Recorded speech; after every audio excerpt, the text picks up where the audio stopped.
m'appelle Julie Buxman, je suis officier polyvalente de la marine marchande et je travaille chez Orange Marine. Ma passion pour la mer est née essentiellement du fait que j'ai toujours vécu près de la mer. J'ai fait de l'optimiste très jeune et donc j'ai fait énormément de voiles, donc c'était évident pour moi de continuer dans ce domaine-là. Pour devenir officier de marine marchande, j'ai fait mes 3 premières années d'études à l'ENSM du Havre et j'ai fait ma dernière année d'études à l'ENSM de Nantes. Un des enjeux les plus importants dans le domaine maritime, je pense que c'est la limitation de la pollution et notamment par la gestion des déchets plastiques. En tant que femme, j'apporte des choses différentes dans l'exercice de ma fonction, notamment dans la façon de gérer les soucis. On a une façon d'aborder les choses avec peut-être plus de sensibilité et d'écoute que le fera un homme. Et du coup, on est assez complémentaires et c'est plutôt pas mal de varier les genres à bord.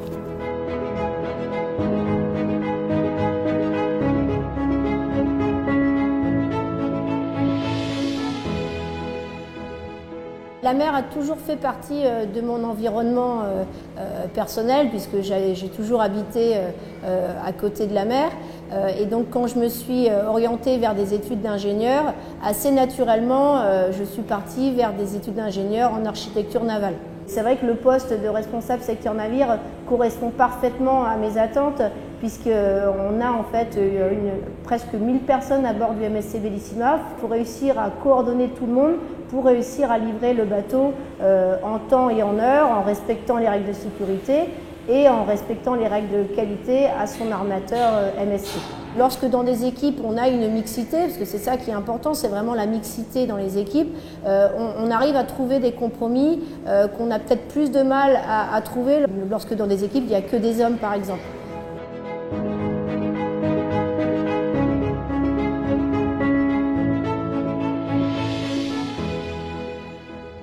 Je suis capitaine de première classe de la navigation maritime, pilote de Seine et je suis actuellement présidente de la station de pilotage de la Seine Caen-Dieppe. Je suis originaire de banlieue parisienne et le milieu maritime était plutôt inconnu. C'est donc avec l'ENSM, l'école de la marine marchande, que j'ai connu ce milieu. Et ensuite, le premier embarquement que j'ai fait après la première année m'a conquise et m'a vraiment confortée dans ce choix de ce merveilleux métier de marin. Je pense qu'en tant que femme, j'apporte à mes collègues une approche et une appréhension différentes des situations qui peuvent se présenter. Cette richesse, nous devons le développer dans les milieux maritimes, car trop peu de femmes sont présentes dans ce milieu. Une journée comme le 8 juin 2018, les ailes de l'océan, permettra donc aux femmes d'être sensibilisées au métier de la mer. Le milieu maritime a toujours été un milieu traditionnel, mais qui a su s'adapter aux circonstances. Aujourd'hui, nous devons être précurseurs dans notre domaine. En tant que président de la station de pilotage de la Seine, je me dois de préparer notre station à l'évolution du trafic mondial et aux évolutions techniques qui sont en marche.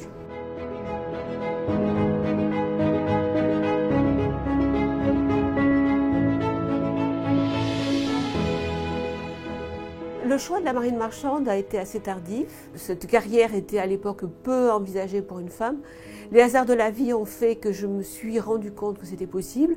Et tout ensuite s'est passé très vite, puisque dans la foulée j'ai passé le concours et je suis entrée à l'école de la marine marchande à Nantes-Saint-Nazaire. Il s'en est donc suivi une carrière chez Brittany Ferries qui a duré environ 13 ans, suivie d'une reconversion à terre, étant donné que j'ai 2 enfants et que la conjugaison entre le métier de marin et les activités familiales sont parfois complexes.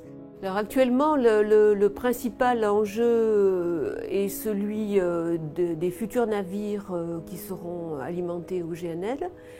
Et d'un point de vue purement portuaire, la problématique est comment procéder à l'avitaillement de ces navires dans les meilleures conditions possibles. La fonction du port est à la fois une fonction de service, de qualité de service. Et dans cette qualité de service, nous devons impérativement accompagner les armateurs dans cette démarche de façon à proposer des solutions adéquates et de trouver les innovations réglementaires qui permettront que ces opérations se fassent dans les meilleures conditions possibles.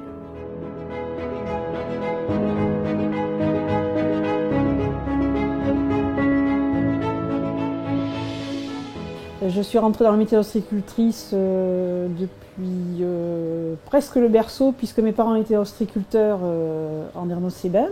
Et j'ai suivi ce métier voilà, depuis ma jeunesse. C'est un métier les pieds dans l'eau, proche de la nature, avec un cycle de vie à la clé. Et c'est une liberté qui m'a été offerte. Alors cette passion, je l'ai en moi depuis que je suis née, parce que je suis née dans ce milieu et que l'idée de m'en éloigner ne m'était pas possible. Donc ça voulait dire que j'avais un très fort attachement à ce milieu maritime. Je me suis aperçue que la mer m'offrait la liberté de mouvement et le bonheur quotidien de découvrir le soleil se lever, se coucher, de plonger les mains dans l'eau froide, moins froide. C'est une liberté au quotidien dans le milieu naturel.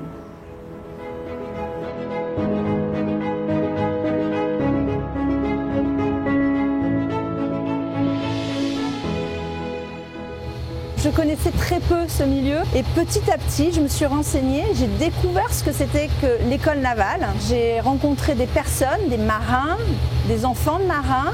Le chemin se faisant, je me suis rendu compte que mais oui bien sûr c'est ça qu'il faut que je fasse.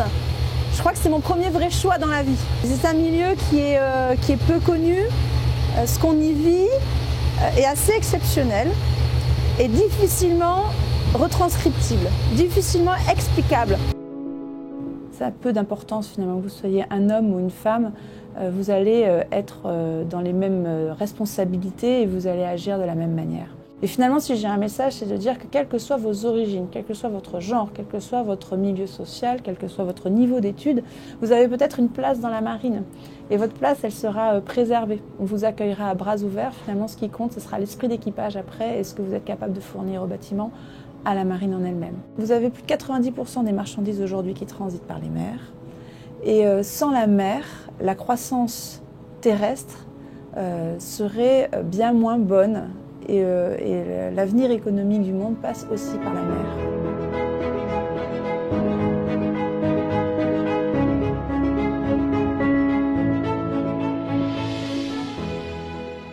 Je suis directrice de recherche au CNRS. Je travaille à la station biologique de Roscoff, qui est un laboratoire du CNRS également associé à Sorbonne Université, qui est une université parisienne. Mon domaine de recherche, c'est la biologie des grandes algues, mais je suis également directrice d'un laboratoire de recherche de 75 personnes à la station. J'ai découvert les algues en fait lors de mes études. Je suis venue à Roscoff et j'ai adoré ça. J'ai adoré le monde des algues.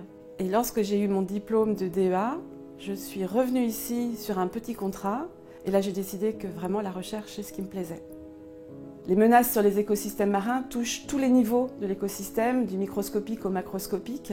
Pour comprendre tout ça, prévoir, anticiper l'avenir, il faut de la connaissance, il faut observer, il faut des données qui permettent de renseigner les décideurs politiques et de convaincre ces décideurs de ces enjeux, d'agir.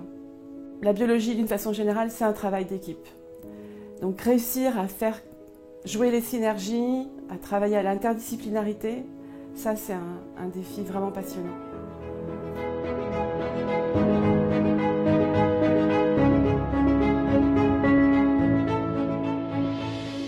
J'ai choisi le métier d'ingénieur tout d'abord pour son aspect scientifique. J'ai toujours aimé comprendre pourquoi, avoir plus de connaissances. Et en travaillant chez Naval Group, je suis vraiment bien servie parce qu'il faut bien voir qu'ici, on fabrique des sous-marins nucléaires, des porte-avions, des objets extrêmement complexes qui sont composés de millions de pièces, de millions de lignes de code. Donc le challenge scientifique, pour moi, c'est quelque chose qui me motive beaucoup. Aujourd'hui, on parle de la diversité homme-femme, mais je verrai la question sous un angle plus global. La diversité de parcours, la diversité de culture. Et c'est ça qui crée la richesse dans un groupe, des parcours atypiques. Par exemple, en ce qui me concerne, je n'ai pas un parcours ni un profil particulièrement standard. C'est vrai que je suis une femme dans un milieu maritime.